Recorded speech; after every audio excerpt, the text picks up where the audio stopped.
welcome. Thank you very much. May Allah reward you abundantly, sir. I mean, thank you. Sorry, sir. I want you to emphasize more on the systematic review. Okay. Yeah. Okay. Systematic review. So unlike what we are used to, see in literature survey, we just go about picking the paper, reading it, and then try to summarize the important points. Of course, try to also, you also sometimes try to not just summarizing it, you want to synthesize your literature. You see, a good literature should have a kind of, not just summarizing, but telling us, I mean, what is wrong with this system. Now, telling us what is wrong with the particular paper being reviewed. So how we think should have been done better, and it's not been done better. Of course, this is the classical literature survey 101, in which you criticize the paper and try to say, oh, this is the, although they have done this, but you felt it should have been done in a better way like this. This is trying to critique the paper while you are doing this is high level of literature survey. However, some people just go summarize what has been done. It's also okay, but that is on the lower level. At higher level, you critique and try to provide alternative to what you think they have done, but they could have done it better. However, for systematic literature review, it's more like the name systematic. Some of the recent areas of type of literature review. In this area, it is a literature review that can lead to what we call numerical, quantitative research, by the way. You see, you start a literature review, you get a lot of data from it that you can even use the data for another research. Try to analyze the number of, so because here you are in systematic literature review, is going to be a complete lecture if we have to talk about systematic literature review, of course. So you have to identify first, what are the kind of data set kind of paper you want to consider for systematic literature review. You have to identify them. Okay, which kind of bibliography database we want to use. And it's really very common in medical, very, very common in medical. And then you have to be looking at the paper, recording information. Okay, how many people have used this paper, have written something similar to this? What are the results achieved? You're going to be gathering results that later you can even use machine learning to analyze the outcome of your systematic literature survey. It's not just going to be writing, no. You're going to extract data from different papers. How many methods do they use? Did they use this particular paper? How many of you use a particular paper? How many of them use a particular database? And host of other questions that you must have defined it at the beginning of your systematic literature review. So it's a totally different concept of literature review compared to the classical one that we are actually used to. So mostly one of the outcome of systematic literature review, you are going to have a kind of quantitative data that you can take further and use any statistical analysis method to analyze the data. And with machine learning also, you can also use machine learning to also analyze the outcome of your systematic literature review. So I hope that give a little hint of what systematic literature review is. So for further details, you can actually contact us, or we can try to see how we can provide further details later. Hope you get the idea. Yeah, barakallahu feek. Now, so I also have Hakim. Assalamu alaikum warahmatullahi wabarakatuh. You're welcome. I have 3 questions, if you permit me. Okay, go ahead. That's okay. All right. The first one is about this ROC. I'm doing some practice questions on some data, and when I compare the performance of the classifiers that I have chosen, okay, I found out that the ROC for apparently the best that gave the highest accuracy was actually lower than the other classifiers that had lower accuracy. So I was wondering what could have been wrong, or okay, maybe I did something wrong. So that is about ROC. Okay. Can I go ahead with the other ones, or you want Yeah, to... go ahead. Yeah. Okay. And the second question is about parameter tuning and optimization.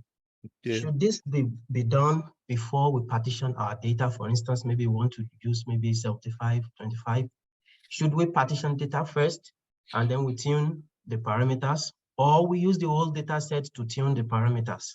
So that's about parameter optimization. And the third one is about, I read in some papers that they would specifically mention that they used this maybe 75-15 and 75-25 partition.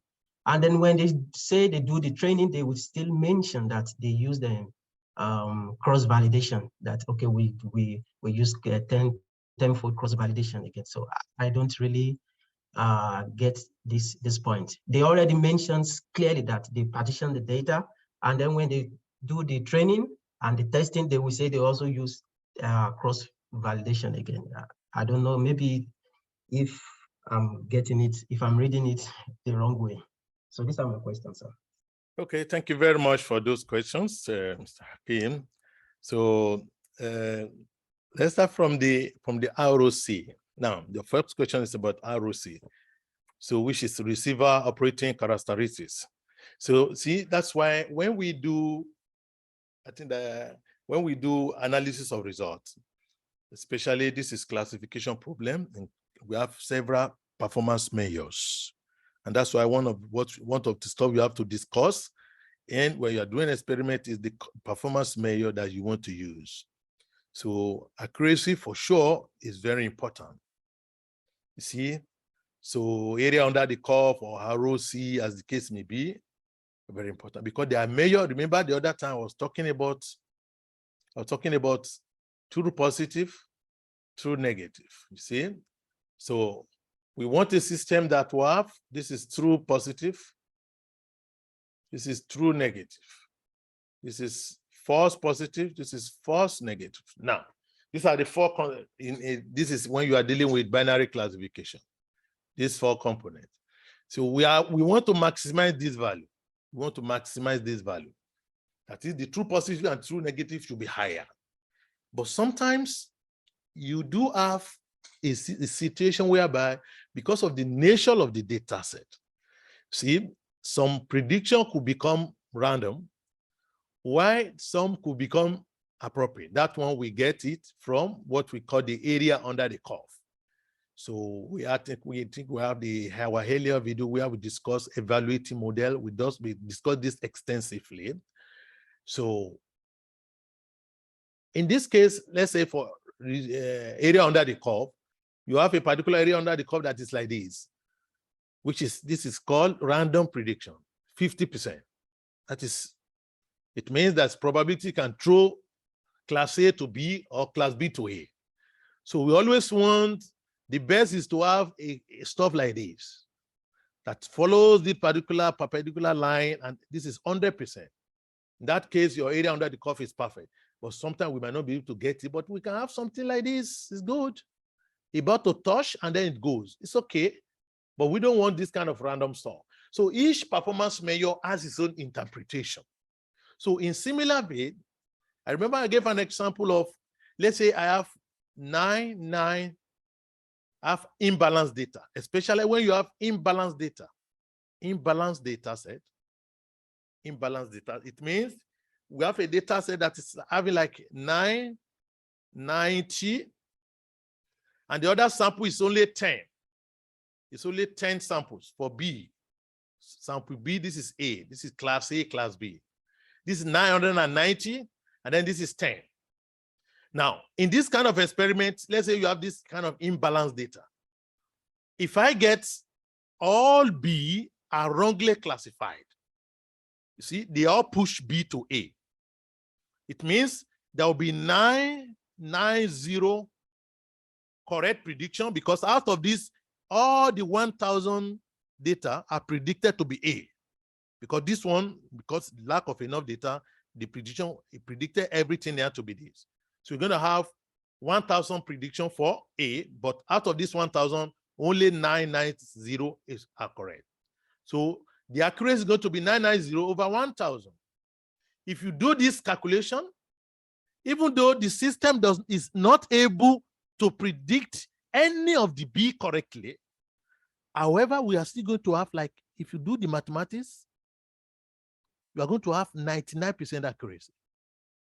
You see, this is a model that is achieving 99% accuracy. However, it's not able to recognize class B. You see, in such a case, we say that accuracy is not enough to just judge that, okay, my system is better. That's why you have to look at other things side by side. And that is why you have it as you have. You see, there will be a competing system that might get like maybe 90, 98, but the ROC will be higher because it got 98%. However, out of the 98, it's able to get maybe 2 correctly out of B. 2 correct out of B. That one will be judged to have better performance measure in terms of precision, as the case may be. So that is why when we are doing this kind of, we need to have more than one performance measure. Of course, accuracy is always the best. Okay, it's always the most popular one to indicate. However, if your data is imbalanced, then you have to open a conscious mind now. Hey, I need to be conscious because the data is imbalanced. You are likely going to have this kind of example whereby class B is totally unrecognizable, and yet our system is getting 99% accuracy. That is a very wrong interpretation. It means we are firstly saying our method is good, meanwhile it could not recognize a complete class because the data is imbalanced. Of course, there are ways we can treat data imbalance and the likes. So the import of the explanation is whenever we have a system developed, we have to check. It's okay. Sometimes you have the ROC for one is 98, another is 97, but one is getting 99% in the accuracy. If you see that they are very, very close together, then you have to analyze it accordingly. You see? And then you have to go into the feature selection. Sorry, go to the confusion matrix. You see, the confusion matrix will now have direct implication. Okay, because false negative is higher, this one is higher. This is where in the discussion of results, we don't just base it on only accuracy is better. No, we have to look at multiple performance measures and then try to interpret it accordingly. And like I said earlier, you have somebody that is having all the mistake in false negative, but is getting 99% accuracy. But the 1% mistake is coming from false negative, which is very bad for medical. I have another one getting 98%, but the mistake are coming from false positive. I would rather go for this one than going for the one that is making serious mistake. So that is why in the discussion of result, we have to mention this categorically. So your result is okay. Sometimes you have one having better accuracy, but the other one is getting ROC better than A. You have to look at the detail, look at the confusion matrix and analyze it accordingly. So what is important to the industry that you are developing for? Your client, what is important to them? Are they production company that they can tolerate false negative? Or they are medical company that can tolerate false positive? So based on that, accuracy will now be juxtaposed with ROC, precision, and other performance measure. So I recommend that we check out the video on evaluation of machine learning, evaluation of classification algorithms. We discuss some of this with examples appropriately. Now, I think that is question 1. Parameter tuning. So yeah, when you have parameter tuning, yeah, it's good idea to have more than one way of doing this. Yeah, you can use the same data partition to do your tuning, that is divided to 70, 30. Some of you like to use cross-validation and think this one will lead to your third question. Some of you like to use cross-validation when they are doing parameter tuning, that is divide tenfold. So by so doing, they use all the data and then use tenfold. And then they do the hyperparameter tuning. However, you could face some criticism from some reviewers that say that, okay, why don't you, that's why another practice is divide your data 70% training set. Then you keep the 30%, the 70%, maybe 10 to 70% training set. or 70 plus 15, let's say you want to divide your data into 3. Or as the case may be, let's assume we are dividing into 2, 70, 30. So use this 70 to do hyperparameter tuning. This is one way, hyperparameter tuning. This is one way of doing it. So that you are going to take away 30% from data and assume that this 70 is your complete data. And then you tune your parameter using this 70. And then later, of course, it's recommended to use cross-validation here. That is K-fold, N-fold, 10-fold, as the case may be. And then later, you're going to bring in the 30% when you do your complete training using 70%. This is why your second data could come. So during the hyperparameter tuning, it's always good to use cross-validation. Though not compulsory, but it's good because it gives you an idea of the entire data set, how they are distributed. So either you use this one, directly use cross-validation, or the 100% data, use it to do your hyperparameter tuning. That's okay. That's a school of thought, one school of thought. There's another school of thought that says, no, separate 30% from the data so that we don't want this data to participate in the tuning of the parameter. It's okay. You take 70% of your data and use cross-validation on it to check for the best parameter. Once you have identified the best parameters, value, hyperparameter value, K is 9, we are using Manhattan distance, then you now go and develop the final model, 70% for training and then 30% for testing. Then you can report it. See, this is how you do hyperparameter optimization. And this leads to the third question you asked, that somebody in his paper mentioned that they use 70%, 30%. And later you saw cross-validation. They need to be very clear. It could be that they have done this, what I've just explained. During hyperparameter optimization, they use cross-validation, and later they use 70, 30. But they need to be very careful in their writing. That's why I said we need to go for top-notch paper journals that will have done a lot of review. Of course, we cannot always guarantee that even the best of journal will be able to scrutinize everything, because sometimes people are busy. They just look at the most important part of the paper. They miss some of these simple things. Because to me, it's very, very important for us to know how you partition your data. If that is missing, for me, your paper cannot cross my review. I would definitely say no. You have to go and if it is a good job, you need to go and review it again. Because these are the very, very important points in machine learning. We need to know how you partition your data. If you use both, it's possible sometimes you use 70, 30, you have the results. You also decide to use cross-validation, you have the result. It's possible, it's allowed. But you must make it very clear at what point did you use this, at what point do you use this. For example, you are doing a work, the earlier work in that area used cross-validation. However, for your own reason, you feel that 70-30 should be the best. But you cannot compare 70-30 with cross-validation. So you need to repeat experiment for cross-validation and also 70-30. You can compare the result of your cross-validation with the earlier work, and then you put your own 70-30 separated in the system. See, this is very important.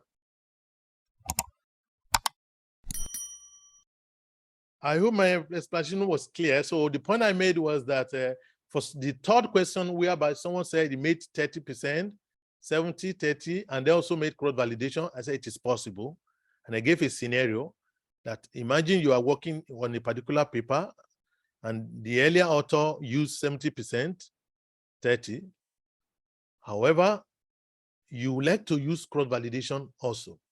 I said for you to make, because you need to compare your work with this own work, you cannot compare cross-validation with 70-30. You need to subject them to the same system. So you can have your first experiment is 70-30, just to be able to compare to the earlier guy. And then you have, in addition to that cross-validation, you also report the results separately. And then you can discuss your result. However, you need to make it very clear. If any paper does not make it clear how and when they use cross-validation, 70-30, that is a very, very bad writing. That if it is published in a very good journal, then it must have escaped the scrutiny of the reviewers. And that is very, very bad, because that could confuse the researcher. I hope I answered your 3 questions, Brother Kim, Yes, sir. Jazakumullah khairan, sir. Wa iyyakum. Barakallahu feek. Fikum barakallah. So I hope we have okay. Hussein Hamza. Assalamu alaikum warahmatullahi wabarakatuh, sir.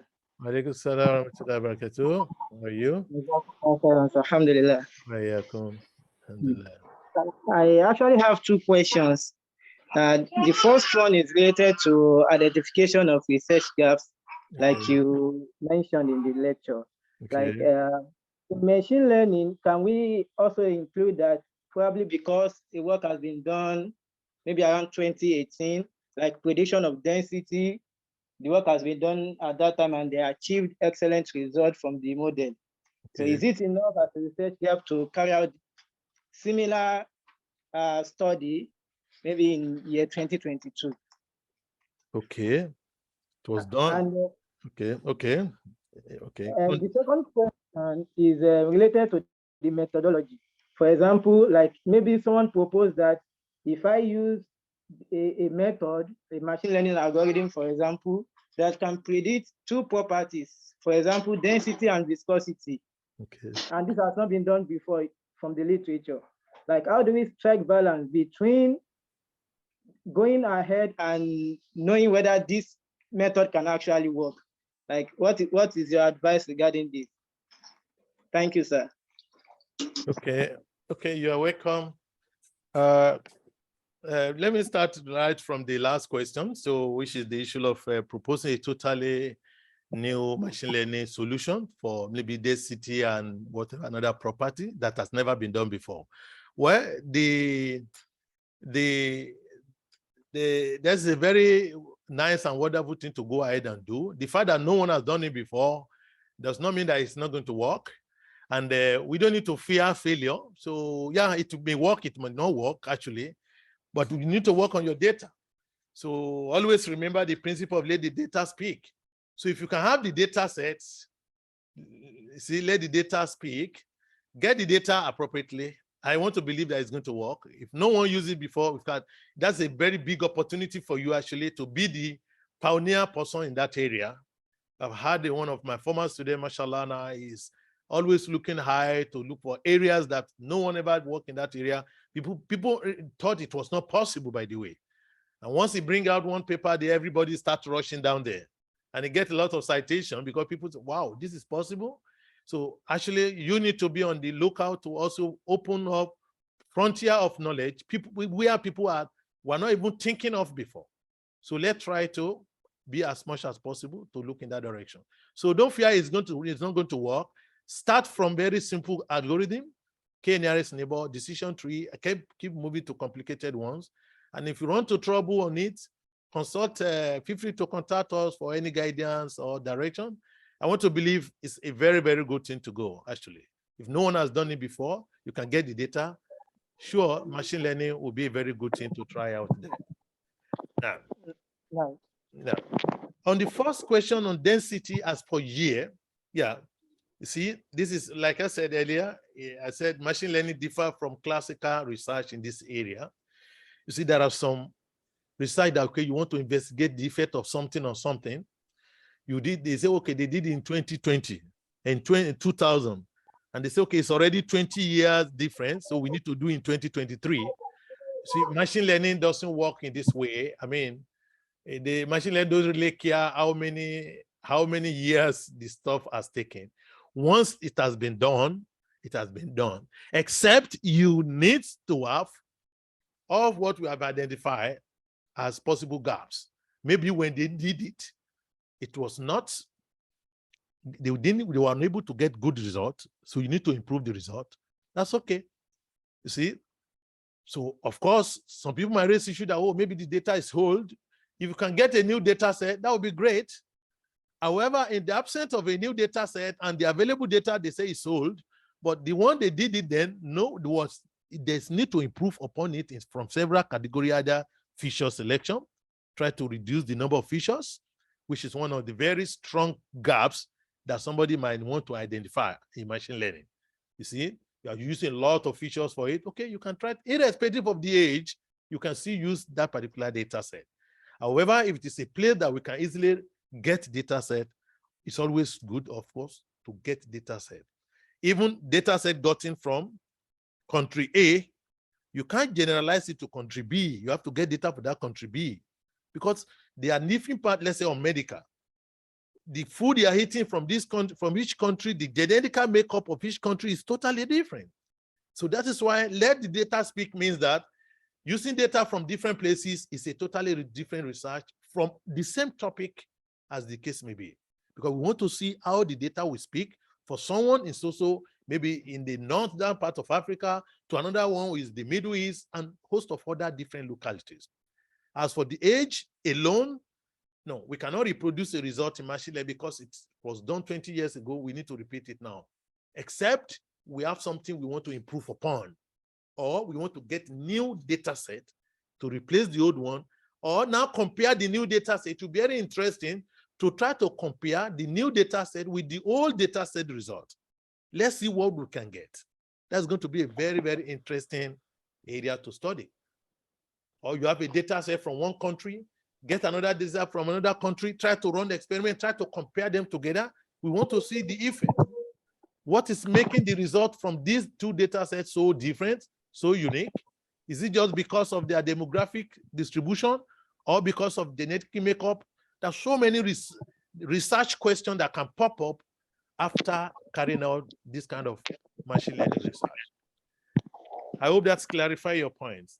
Your question? No, Prof. Yeah, it's clarified, but I need few more clarifications. Like what I meant initially was also that like one is proposing the data set from the year of the product, the publication of the previous one, like a total new data set. But the previous publication has claimed that this is a global model. Like just bring any data, this model will work. So is it enough to stop, or one can use this new set of data to carry out? If I get your point and the specific example you are trying to refer to, as far as I know, if it has done the research, it says a global model, can work anywhere, any day. We know human beings are not stable. Things are changing. Sincerely, there are lots of experiments that are going on now that we're trying to see that, can you even guarantee that data collected 10 years ago? Because if it is human being, on animal, for sure, a lot of things are happening. The kind of food people are eating is totally different from maybe 30 years compared to presently. A lot of GMO food are now into the system of people. This will have affected a lot of things in someone. So if someone say a model work then, it's going to work now. It's very strange, actually. So we might need to get data to try its model. Why not? Get data and try its model, and then develop your own new model for it, and compare your model with its own, because sometimes human being can make claims. The onus rests on us as new researcher to subject the claim to rigorous check and test to see if the claim is actually still valid. Because what I note is the only thing that is constant, as they say, is a change. It's change, actually. So changes keep happening every day, every time. So I don't know if someone say, okay, my model is going to work irrespective of the age. Okay, it's okay. We bring new data. We are going to subject it to it and see what happens. And we try to get new data and also subject our own new model to it. Compare your own model with their own models and see maybe your own model is going to be better than that. So my belief is always, I don't believe anything is impossible, by the way. Everything is possible. Let's go ahead and try it, no matter how difficult. And then we either prove him wrong or we prove him to be correct. That is the essence of research, by the way. No. Yeah. So thank you very much, all. I think that is all we have for the day. So thank you for the question, the interaction, and the timing. So wish you all the best, and Barakan in the learning you acquired. So thank you very much. Until another time when we're going to see again. So have a very nice time. Assalamu alaikum.